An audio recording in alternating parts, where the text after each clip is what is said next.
such an awesome and funny host, ready to watch you host tonight. I've already won $3.34 my first week, and I sit down with my family at 6 p.m. and we have a ton of fun. The game makes me smile. Big shout out goes to Rohit. That's great. Okay, you guys, got some game notes. Bye-bye, kitty. Thank you. After our final round, stay tuned. We will have our lucky spin where you can win a prize to help you earn even more money on the cash show. You're guaranteed a prize. Either a free life, a wrong gone, a skip card, which goes directly to the prize question round, or the power prize. That gives you double the cash out at the end of the game. So that's very nice, doubling that money. Now remember, you have to use that within 24 hours for it to count, so do be sure to come back to the cash show tomorrow so that you can be in it to win it. On with the show, and away we go.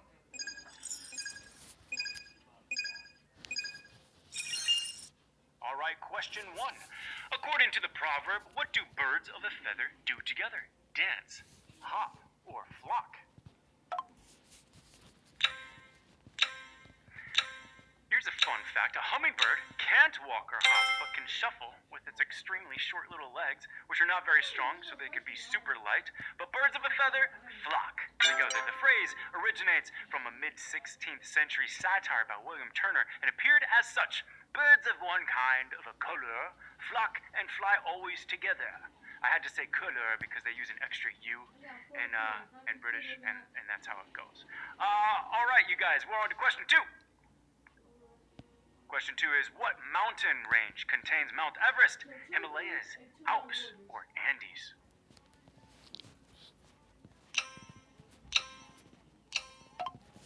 I'll give you all mnemonics so that you can remember this. Alps are for skiing, Andes are for touring, and the Himalayas are for movies in a world where nature fights back.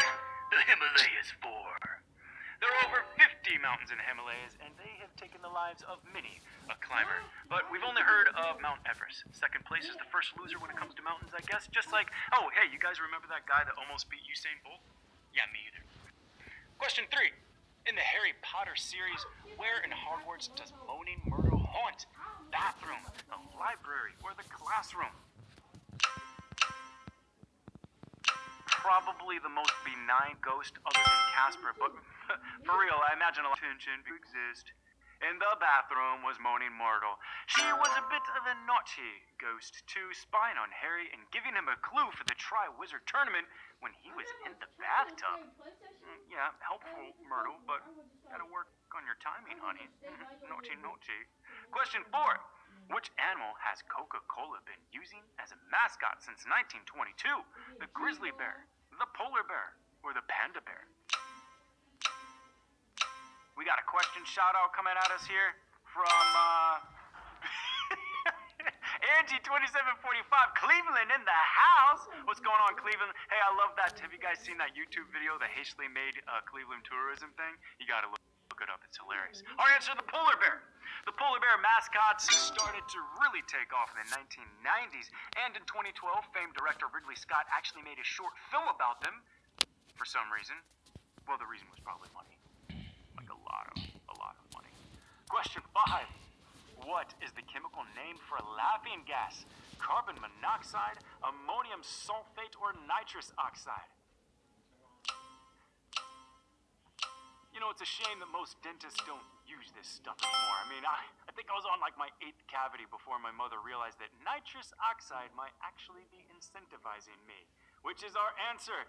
Laughing gas has been used medically for the past 100 years, primarily as an aesthetic, tranquilizer, painkiller, or just a good old time. Yeah, sorry, it's a shame though. Their insurance, I asked a dentist and they say their insurance rates go way up if they use this stuff, so they can't anymore. But now on for our prize questions.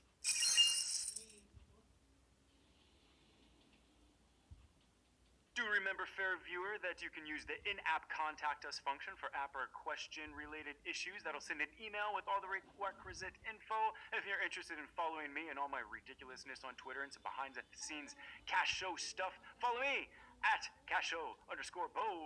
There you go. Question 6 is worth $250. This game being $5,000 here on this beautiful Saturday. The question is, which animated sitcom originated as a parody of the Back to the Future series, Futurama, Rick and Morty, or The Simpsons?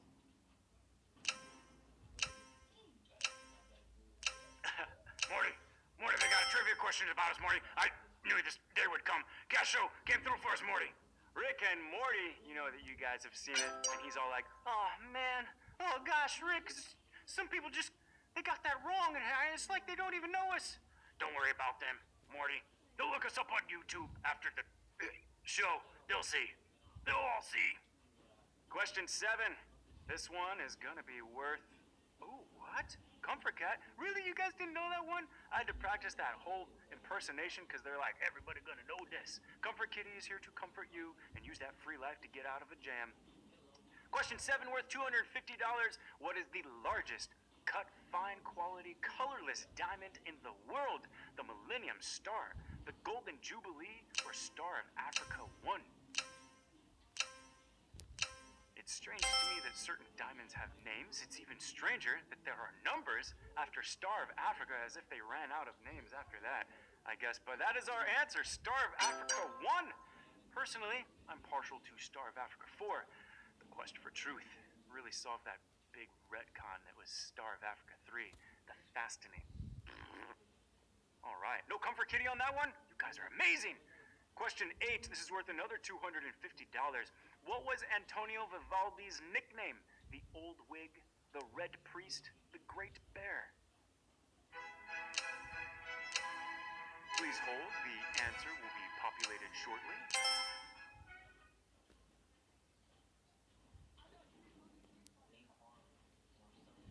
The Red Priest! Wow, I feel like I was in like an 80s fish out of water story. Okay, that song. Underneath the wig of white hair, Vivaldi was usually painted as having he actually had very curly red hair, for which he earned his nickname, Il Preti Rosso. Did the clue yesterday help you guys? That's what they're there for. And the clue, here's a clue for tomorrow's second evening show, Big Flowers. I don't know how big, just big flowers. Tune in again tomorrow to see where that clue helps you out. Here we go with question 9, worth $500. Which dinosaur name means feathered tyrant? Bapiosaurus, Eutyrannus huali, or Tyrannotitan? My director Jay loves dinosaurs and would like to remind everyone to never forget and appreciate the sacrifice our saurian ancestors made for us. Jay, when did you write that one in there? All right. But I'll tell you what, guys, our answer, Eutyrannus huali. You stare at Eutyrannus. He stares right back. That's when the attack comes. Not from the front, but from the side. The other two Eutyrannus, you didn't even know were there. Clever girl. Question 10. This one is worth another $500. Now, according to the show's storyline, who is the oldest of the television's Golden Girls characters? Rose Nyland, Sophia Petrillo, or Blanche Devereaux?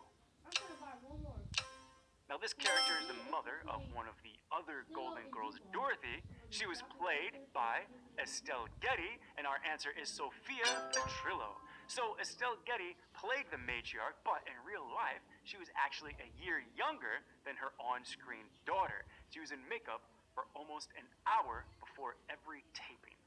Now, question 11 coming at you guys for $750.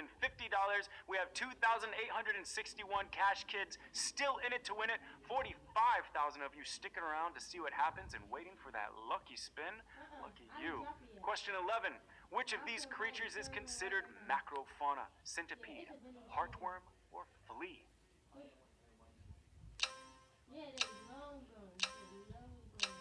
Let's break this down for you. Macro means large, okay? Fauna means animal. So naturally, our answer is centipede. Oh, man.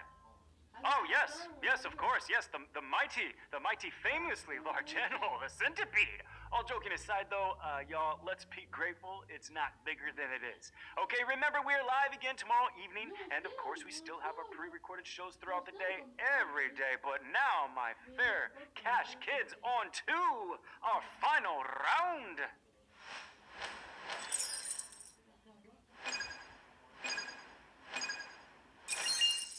Here we go. Don't be slow, Bo. You can do this. 44,668 cash kids checking us out, watching the 1,637 of you still in it. This one is worth $2,500.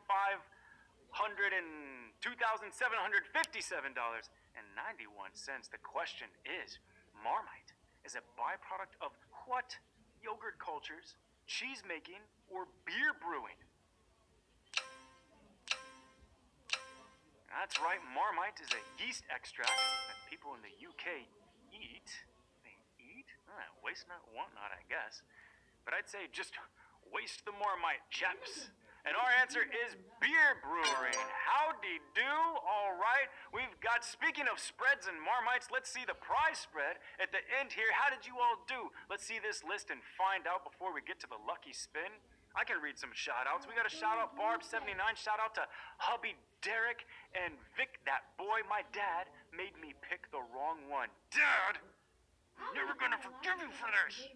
This is our prize distribution. This is how much each one of our questions was worth, divided by the number of people that got it right. You can see we start polishing those pennies right at questions 6 and 7 and 8, okay, and 9.